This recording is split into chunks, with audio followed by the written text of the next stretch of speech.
Hi hello ನಮಸ್ಕಾರ, welcome back to gymnastic channel. R C B ಸಲ cup ನಮ್ದೆ.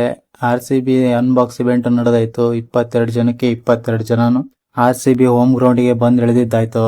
ನೋಡ್ರಿ ತರ ಬೇರೆ ಒಂದು ಟೀಮಲ್ಲಿ ಆ ಪ್ಲೇಯರ್ ಮಿಸ್ಸಿಂಗ್ ಆಗಿದ್ದಾರೆ, ಈ ಪ್ಲೇಯರ್ ಒಂದಿಷ್ಟು ಮ್ಯಾಚ್ ಆಡಲ್ಲ, ಆ ಥರ ಈ ಥರ ಅಂತ ಒಬ್ಬ ಪ್ಲೇಯರ್ ಆದರೂ ಮಿಸ್ ಆಗಿದ್ದಾರೆ ಒಂದು ಟೀಮಲ್ಲಿ. ಬಟ್ ನಮ್ಮ ಆರ್ ಸಿ ಬಿನಲ್ಲಿ ಏನಪ್ಪಾ ಅಂತಂದ್ರೆ 22 ಜನಕ್ಕೆ 22 ಜನನು ಹೋಮ್ ಗ್ರೌಂಡಿಗೆ ಬಂದಿರೋದು ಇವಾಗ. ಹೌದು ಅನ್ಕೊಂತಾ ಇದ್ವಿ ಜಾಕೋಬ್ ಬೆತಲ್ ರೂಲ್ಡ್ ಔಟ್ ಆಗ್ತಾರೆ ಇಂಜುರಿಯಿಂದ. ನೋಡಿರ್ಬೋದು ಚಾಂಪಿಯನ್ಸ್ ಟ್ರೋಫಿ ಇಂಗ್ಲೆಂಡ್ ಟೀಮಿಗೆ ರೂಲ್ಡ್ ಔಟ್ ಆಗಿದ್ರು. ಮತ್ತೆ ರಿಕವರಿ ಆಗಿ ಇಲ್ಲಿ ವಾಪಸಾತಿ ಮಾಡಿ R C B team camp ನ ಸೇರ್ಕೊಂಡಿರೋದಿಲ್ಲಿ. ಅದು ಒಂದ್ ಕಡೆ ಆದ್ರೆ ಮತ್ತೊಬ್ಬ Australian player Josh Hazlewood fit ಆಗಿ ಮತ್ತೆ ಆರ್ ಸಿ ಬಿ ಕ್ಯಾಂಪ್ ನ ಸೇರ್ಕೊಂಡಿರೋದು. ಅವರು ಕೆಲವೊಂದಿಷ್ಟು ಮ್ಯಾಚ್ಗಳು first half of the IPL ನ ಆಡ್ತಾರೋ ಇಲ್ವೋ, ಅಥವಾ ಆರ್ ಸಿ ಬಿ ಟೀಮ್ ಯಾವ ತರ ಇದೆ, ಆರ್ ಸಿ ಬಿ ಪ್ಲೇಯಿಂಗ್ 11 ಯಾವ ತರ ಇದೆ ಅನ್ನೋದನ್ನ ಡಿಸ್ಕಷನ್ ಮಾಡೋಣ. ಅದಕ್ಕಿಂತ ಮುಂಚೆ ಚಾನಲ್ ಸಬ್ಸ್ಕ್ರೈಬ್ ಆಗಿಲ್ಲ ಅಂದ್ರೆ ಕೂಡಲೇ ಚಾನಲ್ ಸಬ್ಸ್ಕ್ರೈಬ್ ಮಾಡ್ಕೊಂಡು ಬೆಲ್ ಐಕಾನ್ ಕ್ಲಿಕ್ ಮಾಡಿ ಅಂತ ಹೇಳ್ತಾ ಬನ್ನಿ.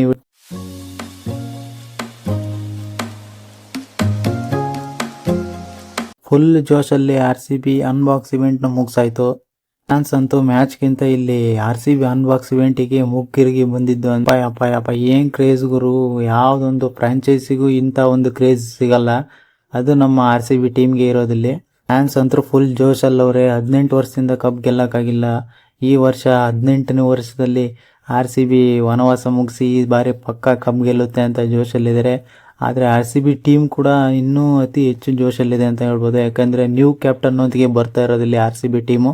ಅದು ಅಲ್ಲದೆ ಫುಲ್ ಫಿಟ್ ಆಗಿದೆ ಅಂತಾನೆ ಹೇಳ್ಬೋದು. ಯಾಕಂದ್ರೆ ಬೌಲಿಂಗ್ ಅಲ್ಲಿ ಬ್ಯಾಟಿಂಗ್ ಅಲ್ಲಿ ನೋಡೋದಾದ್ರೆ ನನ್ನ ಪ್ರಕಾರ ಬೇರೆ ಒಂದು ಟೀಮ್ ನ ಕಂಪೇರ್ ಮಾಡೋದಾದ್ರೆ ಆರ್ ಸಿ ಬಿ ತುಂಬಾ ಬಲಿಷ್ಠವಾಗಿದೆ.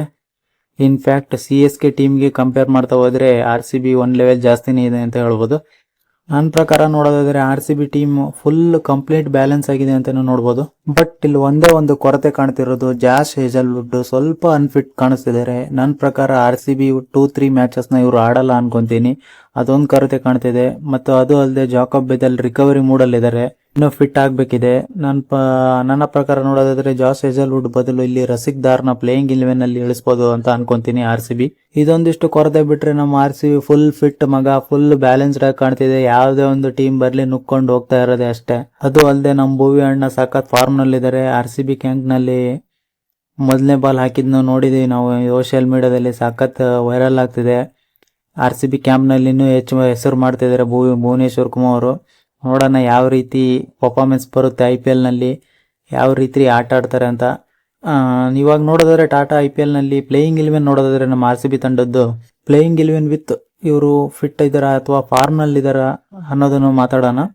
ಪ್ಲೇಯಿಂಗ್ 11 ನೋಡೋದಾದ್ರೆ ಓಪನರ್ ಆಗಿ ಫಿಲ್ ಸಾಟ್, ವಿರಾಟ್ ಕೊಹ್ಲಿ ಸಖತ್ತಾಗಿ ಆಡ್ತಿದ್ದಾರೆ, ಸಖತ್ತಾಗಿ ಆಡ್ತಾರೆ. ಫಿಲ್ ಸಾಟ್ ಕಳೆದ ಒಂದು ಸೀಸನ್ ಅಲ್ಲಿ ನೋಡ್ಬೋದು ಯಾರ ಬೇರೆ ಹೊಡೆದು KKR ತಂಡವನ್ನು ಎಲ್ಲೋ ತಗೊಂಡು ಹೋಗ್ಬಿಟ್ಟಿದ್ರು.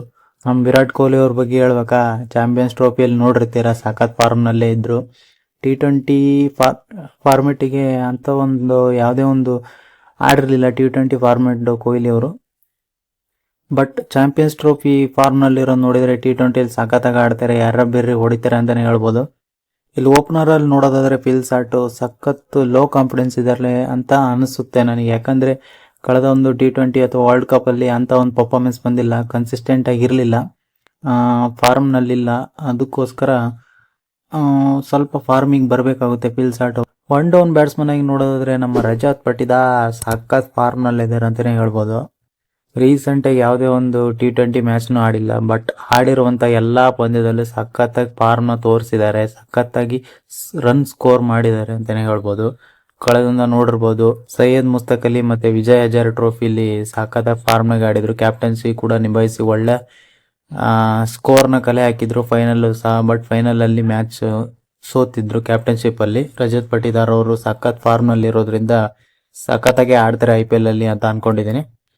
ನಂಬರ್ 4 ಬ್ಯಾಟ್ಸ್ಮನ್ ಆಗಿ ಲಯಮ್ ಲಿವಿಂಗ್ಸ್ಟೋನ್ ಸಖತ್ತಾಗಿ ಹೊಡಿತಾರೆ, ಬಿಗ್ ಸಿಕ್ಸ್ ಹೊಡಿತಾರೆ. ಬಟ್ ಈಗ ಅವ್ರಿರುವಂತ ಫಾರ್ಮ್ ಅಲ್ಲಿ ಅಂತ ಒಂದು ರನ್ ಸ್ಕೋರ್ ಮಾಡ್ತಾರೆ IPL ಅಲ್ಲಿ ಅಂತ ಹೇಳಕ್ ಆಗೋದಿಲ್ಲ. ನೋಡ್ಬೋದು ಕಳೆದ ಒಂದು ಯಾವುದೇ ಒಂದು ಚಾಂಪಿಯನ್ಸ್ ಟ್ರೋಫಿ ಅಥವಾ T20 ಫಾರ್ಮೆಟ್ ನಲ್ಲಿ ಅಷ್ಟೊಂದು ಸ್ಕೋರ್ನು ಬಂದಿಲ್ಲ.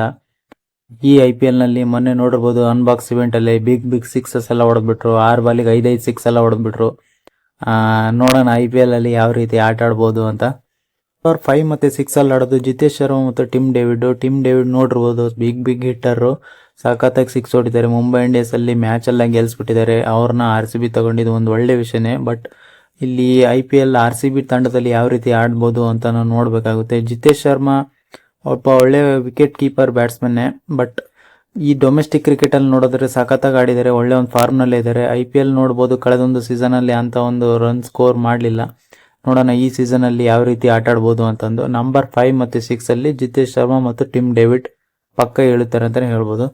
ನಂಬರ್ 7 ಅಲ್ಲಿ ನೋಡೋದಾದ್ರೆ ಕೃಣಾಲ್ ಪಾಂಡ್ಯ ಒಬ್ಬ ಬೆಸ್ಟ್ ಪ್ಲೇಯರ್ ಅಂತ ಹೇಳ್ಬೋದು. RCB ಖರೀದಿ ಮಾಡಿರೋದ್ರಲ್ಲಿ ಕೃಣಾಲ್ ಪಾಂಡ್ಯ ಒಬ್ಬ ಒಳ್ಳೆ ಸ್ಪಿನ್ ಬೌಲರು, ಮತ್ತು ಅದು ಅಲ್ಲದೆ ಬ್ಯಾಟಿಂಗ್ ಸಖತ್ತಾಗಿ ಆಡ್ತಾರೆ. ಬ್ಯಾಟಿಂಗಲ್ಲಿ ಅಂತ ಒಂದು ಪರ್ಫಾರ್ಮೆನ್ಸ್ ಸಿಕ್ಕಿಲ್ಲ, ಬಟ್ ಬೌಲಿಂಗ್ ಸಖತ್ತಾಗಿ ಮಾಡ್ತಾರೆ, ಸ್ಪಿನ್ ದಾಳಿ ಸಖತ್ತಾಗಿದೆ. RCB ಇವ್ರನ್ನ ಖರೀದಿ ಮಾಡಿರೋದು ಬೆಸ್ಟ್ ಒಂದು ಚಾಯ್ಸ್ ಅಂತಲೇ ಹೇಳ್ಬೋದು. ನೋಡಿರ್ಬೋದು, ಡೊಮೆಸ್ಟಿಕ್ ತಂಡದಲ್ಲಿ ಬರೋಡಾ ಟೀಮಿಗೆ ಸಖತ್ತಾಗಿ ಕ್ಯಾಪ್ಟನ್ಸಿ ನಿಭಾಯಿಸಿದ್ರು, ಅಲ್ಲಿ ಒಳ್ಳೆ ಒಂದು ಫಾರ್ಮ್ನ ತೋರಿಸಿದ್ರು. ನಂಬರ್ 8 ಅಲ್ಲಿ ನೋಡೋದಾದ್ರೆ Bhuvneshwar Kumar best choice. RCB ಖರೀದಿ ಮಾಡಿರೋದು ಭುವನೇಶ್ವರು. ಸಾಕಷ್ಟು ಅಭಿಮಾನಿಗಳು ಕೇಳ್ತಿದ್ರು ಭುವಿನ ತಗೊಳ್ಳಿ ಅಂತ. RCB ಯಾವಾಗಲೇ ತಗೊಂಡಿದ್ದು ಭುವಿ ಒಳ್ಳೆ ಒಂದು first ball of the RCB ಕ್ಯಾಂಪಲ್ಲಿ ಮಾಡಿದ್ದು ಆಯಿತು, ಸೋಷಿಯಲ್ ಮೀಡಿಯಾದಲ್ಲಿ ಟ್ರೆಂಡ್ ಆಗಿದ್ದು ಆಯಿತು. ಸಖತ್ತಾಗಿ ಆಡ್ತಾರೆ ಅಂತ ಅನ್ಕೊಂಡಿದ್ದೀನಿ. IPL ಅಲ್ಲಿ ಒಳ್ಳೆ ಸ್ಪಿನ್ ಬಾಲ್ ಇದೆ, ನ್ಯೂ ಬಾಲಲ್ಲಿ ಸಖತ್ತಾಗಿ ಬೌಲಿಂಗ್ ಮಾಡ್ತಾರೆ ಭುವನೇಶ್ವರ್ ಕುಮಾರ್. RCB ನಲ್ಲಿ ಆಡೋಕ್ಕೆ ತುಂಬ ಇಷ್ಟ ಅಂತಲೇ ಹೇಳಿದ್ದಾರೆ. ನೋಡೋಣ ಈ ಒಂದು IPL ನಲ್ಲಿ ಯಾವ ರೀತಿ ಪರ್ಫಾರ್ಮ್ ಮಾಡ್ತಾರೆ ಅಂತ. ರಸಿಕ್ ದಾರ್ನ ಆಡಿಸ್ಬೇಕಾಗುತ್ತೆ. ರಸಿಕ್ ದಾರ್ ಒಬ್ಬ ಗುಡ್ ಬೌಲರೇ, ಕಳೆದ ಒಂದು IPL ನಲ್ಲಿ ನೋಡ್ಬೋದು ಅಂತ ಒಂದು ಹೇಳ್ಕೊಳ್ಳೋ ಪರ್ಫಾರ್ಮೆನ್ಸ್ ಬಂದಿಲ್ಲ, ಬಟ್ ಡೊಮೆಸ್ಟಿಕ್ ಅಲ್ಲಿ ಸಖತ್ತಾಗಿ ಆಡಿರೋದ್ರಿಂದ ಇವ್ರನ್ನ ಭರವಸೆ ಇಟ್ಟು ತಗೊಂಡಿರೋದು RCB. ನೋಡೋಣ ಈ ಒಂದು IPL ನಲ್ಲಿ ಯಾವ ರೀತಿ ಪರ್ಫಾರ್ಮ್ ಮಾಡ್ತಾರೆ ಅಂತ. ನಂಬರ್ 10 ಮತ್ತು 11 ನೋಡೋದಾದ್ರೆ ಸುಯಾಶ್ ಶರ್ಮಾ ಮತ್ತು ಯಶ್ ದಯಾಳ್ ಬಗ್ಗೆ ಮಾತಾಡೋಂಗಿಲ್ಲ, ಯಾಕಂದ್ರೆ ಸಖತ್ತಾಗಿ ಆಡಿದ್ರು 2024ನಲ್ಲಿ IPL RCB ತಂಡದಲ್ಲಿ. ನೋಡಿರ್ಬೋದು, ಕಳೆದ ಚೆನ್ನೈ ಮೇಲೆ ಎಂತ ಬೌಲಿಂಗ್ ಮಾಡಿ ಸಖತ್ತಾಗಿ ಮ್ಯಾಚ್ ಟರ್ನ್ ಮಾಡಿತ್ತು. ಒಂದು ಇಡೀ ಸೀಸನಲ್ಲಿ ಒಳ್ಳೆ ಪರ್ಫಾರ್ಮ್ ಮಾಡಿದ್ದಲ್ಲಿ ಯಶ್ ದಯಾಳ್ RCB ತಂಡದ ಪರವಾಗಿ ಹೈಯೆಸ್ಟ್ ವಿಕೆಟ್ ಟೇಕರ್ ಕೂಡ ಆಗಿದ್ರು ಕಳೆದ ಒಂದು ಸೀಸನ್ನಲ್ಲಿ. ಅದಕ್ಕೋಸ್ಕರನೇ RCB ಇವ್ರನ್ನ ರಿಟೈನ್ ಮಾಡಿಕೊಂಡು ಉಳಿಸ್ಕೊಂಡಿದ್ದು. ಅದು ಬಿಟ್ಟರೆ ಇಲ್ಲಿ ಸುಯಾಶ್ ಶರ್ಮಾ ಒಬ್ಬರನ್ನ ಖರೀದಿ ಮಾಡಿ RCB ಒಬ್ಬ ಸ್ಪಿನ್ ಬೌಲಿಂಗ್ ಅಟ್ಯಾಕ್ನ ಸ್ಟ್ರಾಂಗ್ ಮಾಡ್ಕೊಂಡಿದ್ದು. ಸುಯಾಶ್ ಶರ್ಮಾ ನೋಡಿರ್ಬೋದು, KKR ತಂಡದಲ್ಲಿ ಸಖತ್ತಾಗಿ ಬೌಲಿಂಗ್ ಮಾಡಿ ಮ್ಯಾಚ್ನ ಎಲ್ಲೆಲ್ಲಿಗೋ ಟರ್ನ್ ಮಾಡಿದ್ರು.